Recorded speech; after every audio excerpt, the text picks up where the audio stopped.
The Gawad sa Manlilika ng Bayan or National Living Treasure Award is the highest state honor given to a Filipino in recognition to their outstanding work as a traditional folk artists. At present, 16 individuals conferred from 1993 to 2017 are featured in our gallery. Today, we are thrilled to welcome you into the captivating world of artistry. Our tour guides, these talented and insightful women, will guide you through the lives and legacies of remarkable artists, shedding light on their contributions to literature and the performing arts. Prepare to be inspired as they delve into the stories, creativity, and impact that have shaped the world of artistic expression. Hello, good morning. I am Mary Joy MC Bomet, and I will be one of your virtual tour guide for today. The first artist in our gallery is Ginao Bilog. Ginao Bilog was a Filipino poet who was recognized as a national living treasure by the Philippine government. Bilog was a Hanuno Mangyan who was a native of Mansalay Oriental, Mindoro. He was born on January 3, 1953 and died on June 3, 2003 at the age of 50. And back then, his occupation was a poet. Ginao Bilog was a prominent poet from the Hanuno Mangyan tribe in Oriental Mindoro, known for preserving ambahan, a traditional form of Mangyan poetry. This poetic form consists of 7-syllable lines often written on bamboo tubes called luka and shared during social gatherings with music. The topics of ambahan range from offering advice to the youth, bidding farewell, and requesting hospitality. Ginao Bilog's contributions are significant in preserving both the ambahan and the Mangyan syllabic script, one of the last 4 remaining in the Philippines.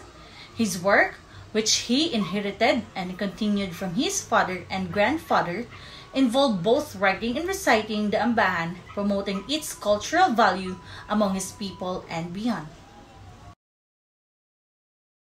President Fidel V. Ramos conferred the Gawad sa Manlilika ng Bayan or National Living Treasure Award to Ginao Bilog on December 17, 1993, in recognition of his people's efforts in preserving ambahan poetry, which is recorded on bamboo.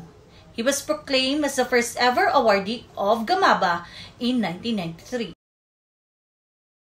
According to Manlilika ng Bayan, Ginao Bilog, ambahan is the key to the Mangyan soul, and this was his motivation to continue keeping its course that were both written on bamboo nodes and in his notebook for this purpose.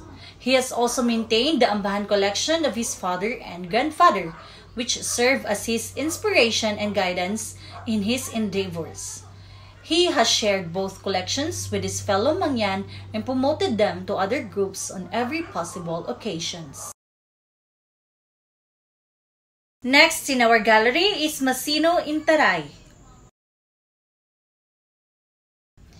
Masino Intaray was a Filipino poet, bard artist, and musician who was a Palawan native known for his performance of the local traditions of Basal, Kulilal, and Baguet.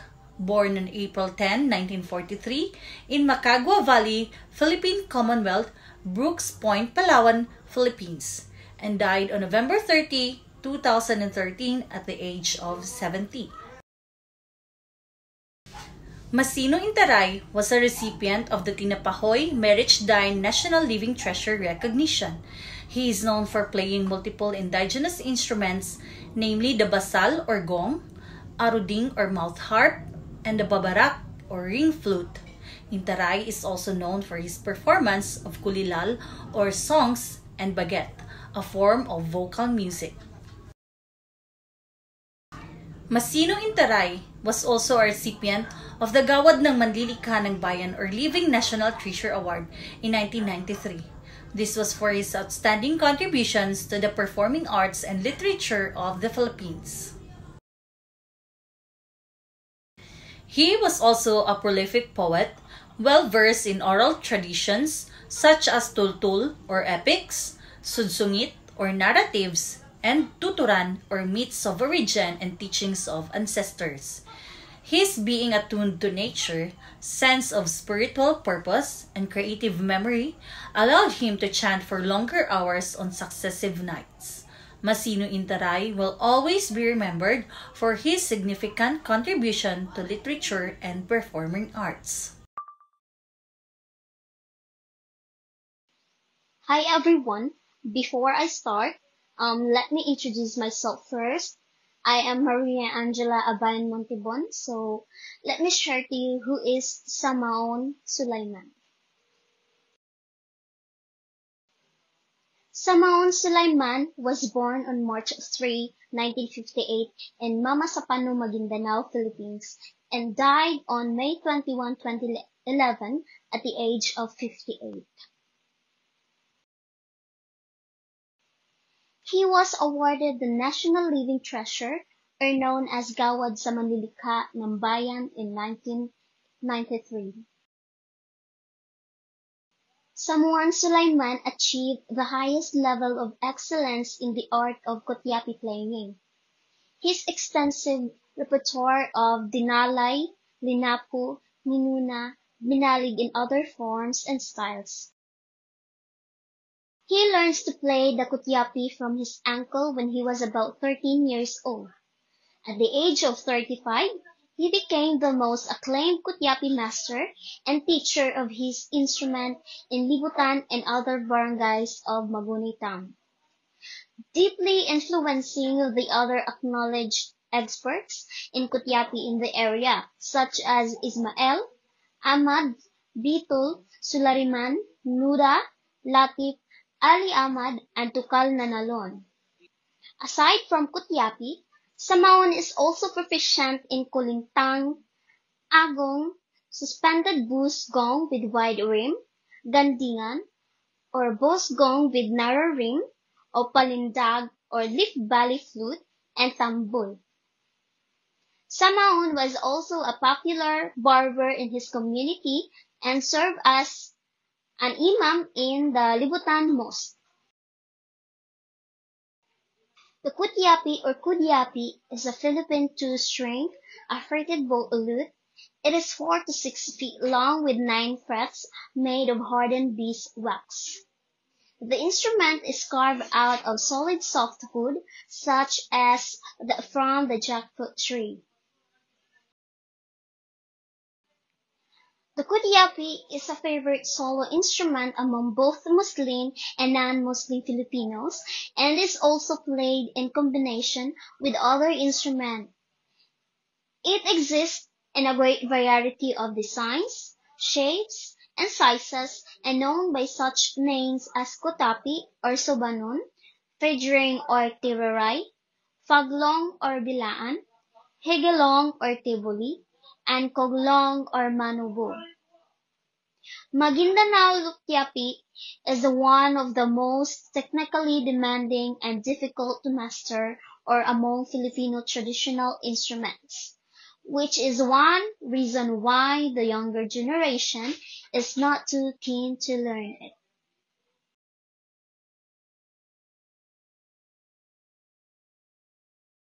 Good day everyone, I am Shane Ayi and today I'm going to introduce Lang Dulai's biography. So Lang Dulai's biography is a testament to her dedication and perseverance. She faced many challenges throughout her life, including poverty, lack of resources, and cultural suppression.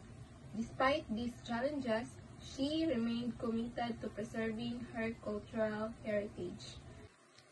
In 1997, Lang Dulai was awarded the Order of National Artist by the Philippine government in recognition of her contributions to traditional arts. She was also recognized as a National Living Treasure by the National Commission for Cultural and the Arts, or NCCA. Lang Dulai's contributions to the preservation and promotion of traditional tibuli weaving were significant. She worked tirelessly to promote the art of tinalak weaving not only among her own community but also to a wider audience. She shared her knowledge and skills with younger generations, ensuring that the tradition would continue.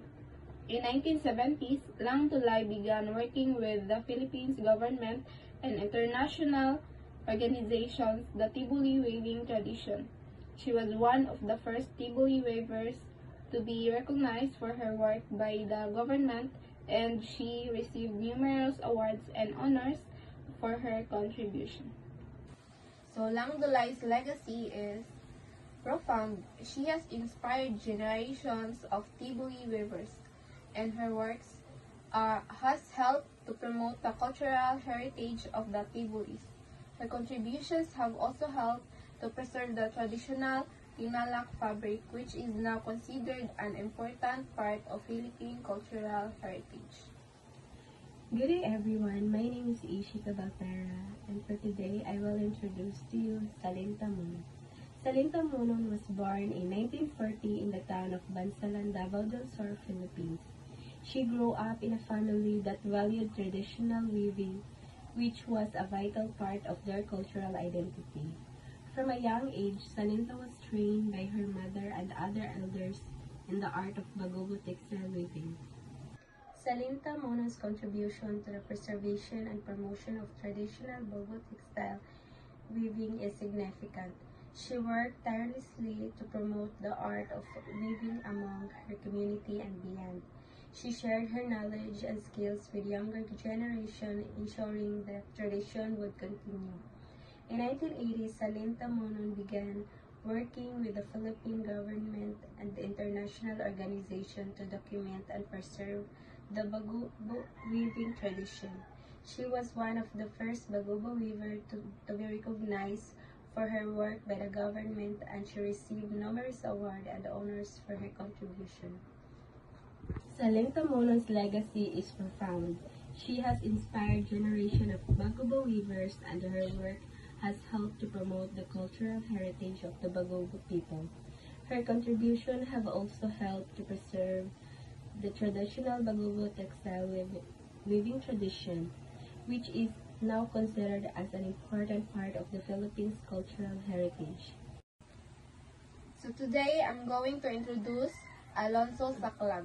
So Alonso Saclag was born in the municipality of Pasil, Kalinga, which is province in the Cordillera of the Philippines. He grew up surrounded by the rich cultural heritage of the Kalinga people, which is known for its vibrant music, dance, and traditional practices.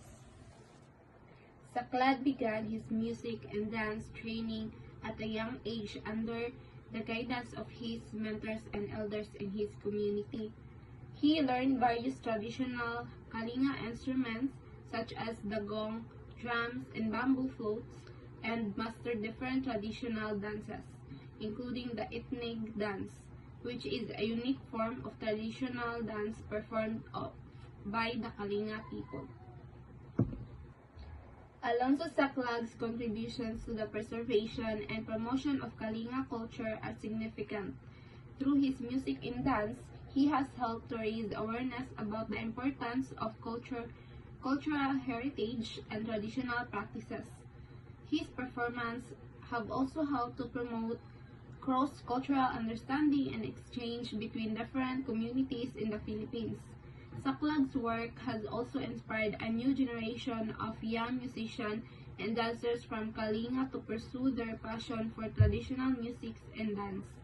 He has become a role model for many young people who are interested in preserving and promoting their cultural heritage. Alonso's legacy is not only as a talented musician and a dancer, but also as a cultural ambassador for his community.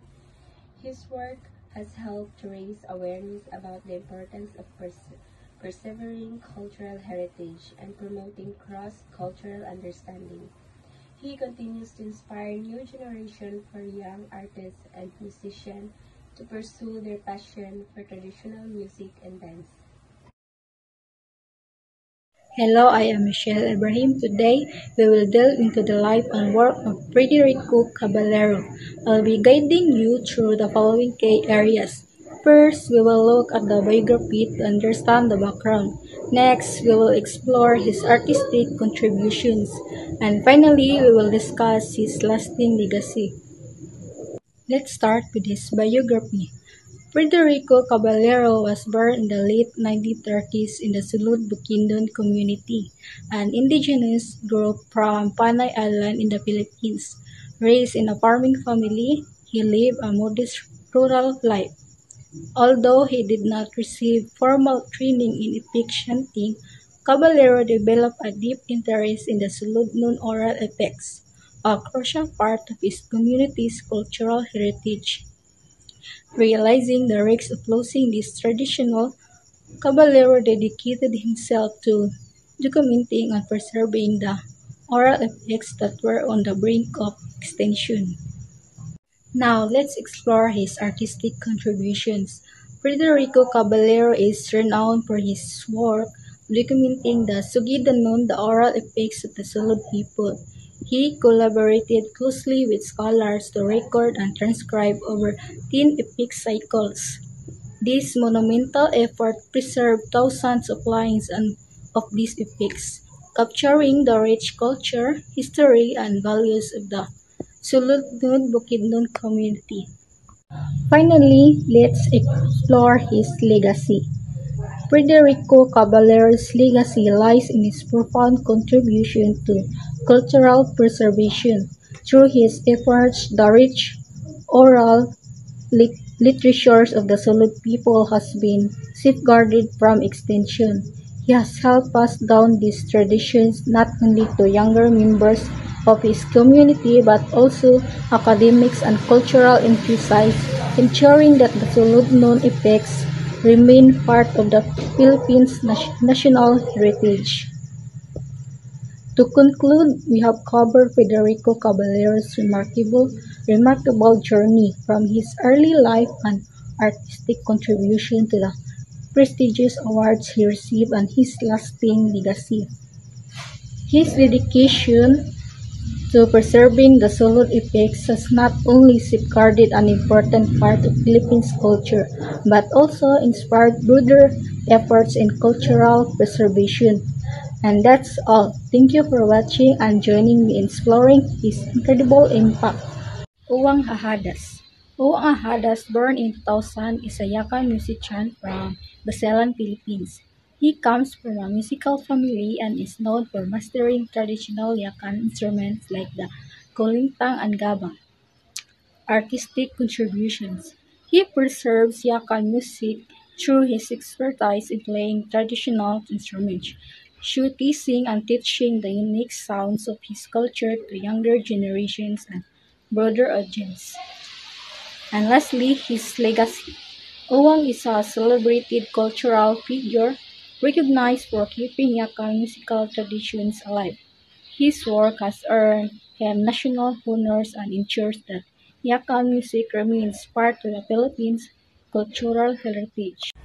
Good afternoon, everyone. I am Lel Grace Unsuliano, the reporter of Derhata Sawabi. So, Derhata Sawabi is a Tausug weaver recognized for her contributions to the art of peace siabit weaving, the traditional headgear worn by Tausug men.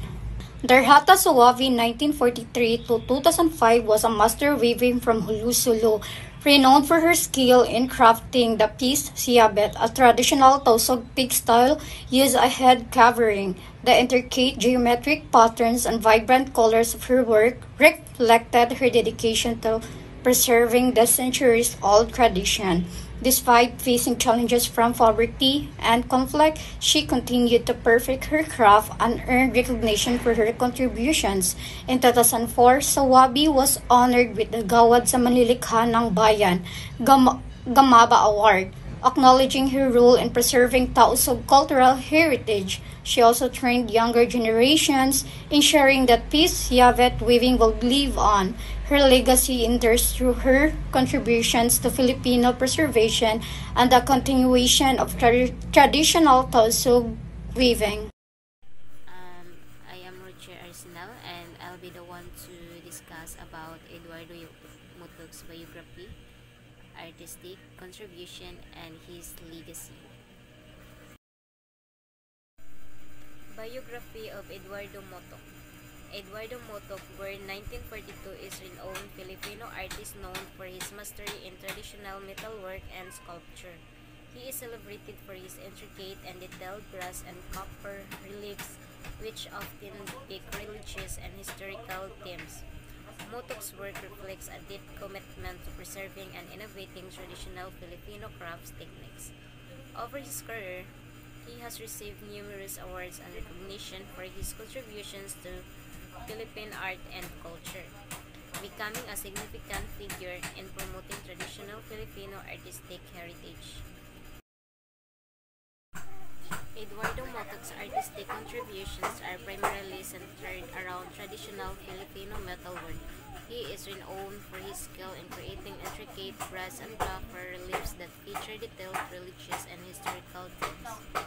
His work combines traditional techniques with innovative designs, helping to preserve and elevate the craft of metal relief artistry in the Philippines. Through his pieces, Motok has played a crucial role in showcasing and sustaining Filipino artistic heritage. Eduardo Motok's legacy lies in his exceptional contributions to traditional Filipino metalwork and sculpture. He is celebrated for his role in preserving and revitalizing traditional craft techniques, particularly in brass and copper reliefs. Motok's works has significantly influenced the appreciation and continuation of Filipino artistic heritage, earning him recognition and acclaim both locally and internationally. His dedication to his craft has helped to elevate the status of traditional Filipino art and inspire future generations of artists. I'm Pugoy Fritzi, and who is Haja Amina Api. Haja Amina Api was a master mat weaver from the Sami community in Tawi-Tawi, Philippines, known for her intricate and vibrant banig that showcased complex geometric patterns, where in the early 20th century she learned traditional weaving techniques from her ancestors and became widely recognized for her craftsmanship. Amina Api's artistic contribution lies in her mastery of Sama mat weaving, creating intricate banig mats with complex patterns and vibrant colors. She used traditional techniques and natural materials like pandan leaves, elevating mat weaving into a respected art form. Her work not only the Sama people but also ensure the continuation of this craft by teaching younger generations. Api's legacy is defined by her role in preserving the Sama mat weaving tradition. Renowned for her intricate and vibrant banig mats, she elevated mat weaving to an art form that reflected the cultural heritage of her community. As a national living treasure, she ensured the survival of this craft by teaching younger generation. Her legacy lives on through the artisans she measured and the continued appreciation of Sama weaving.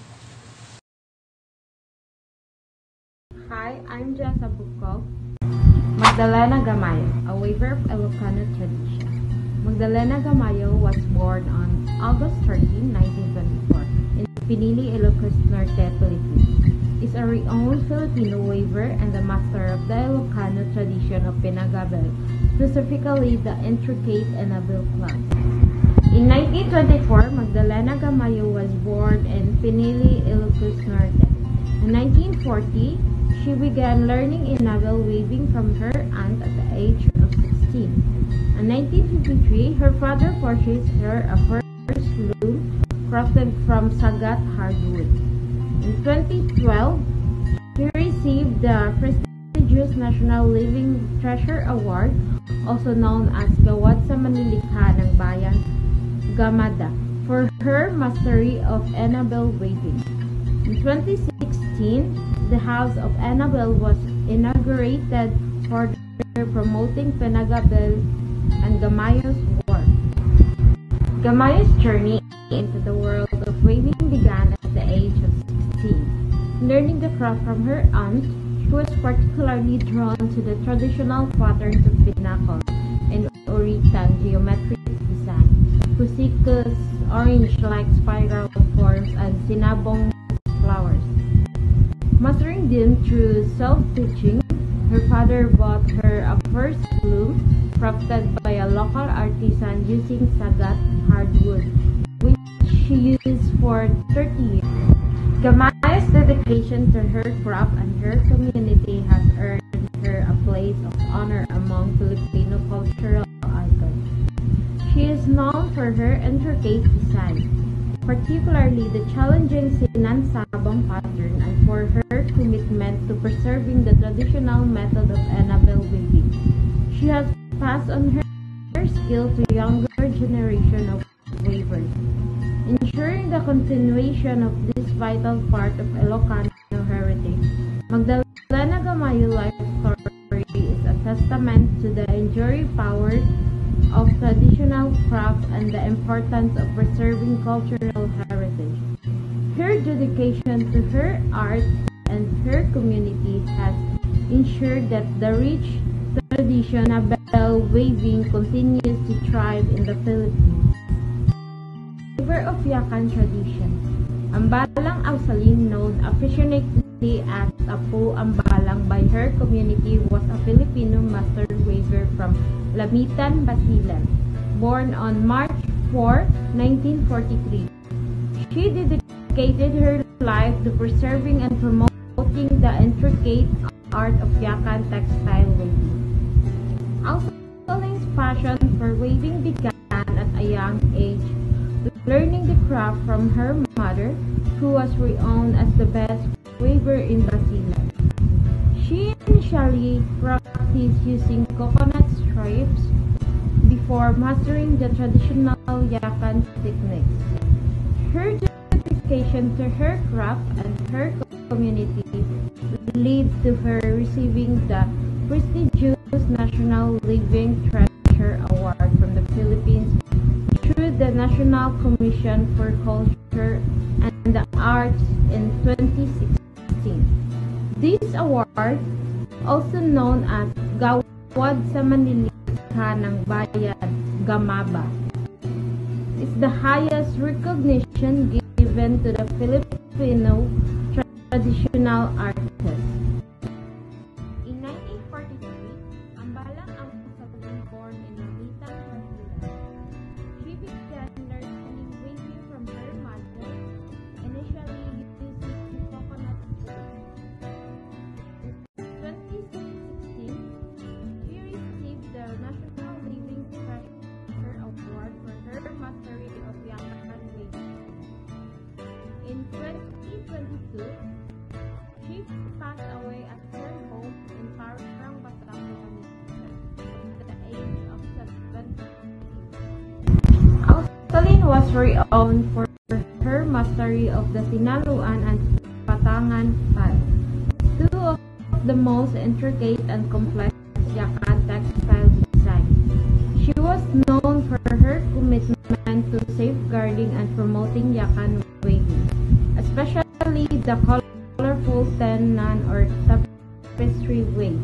She taught her craft to her daughter and niece, ensuring the continuation of Yakan weaving techniques and cultural significance for future generations. Ausalin's work is a testament to the enduring power of traditional craft and the importance of preserving cultural heritage.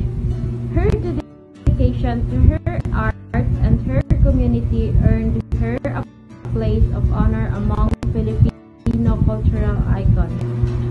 Her legacy continues to inspire generations of weavers and artists, ensuring that the rich tradition of Yakan weaving remains vibrant and alive.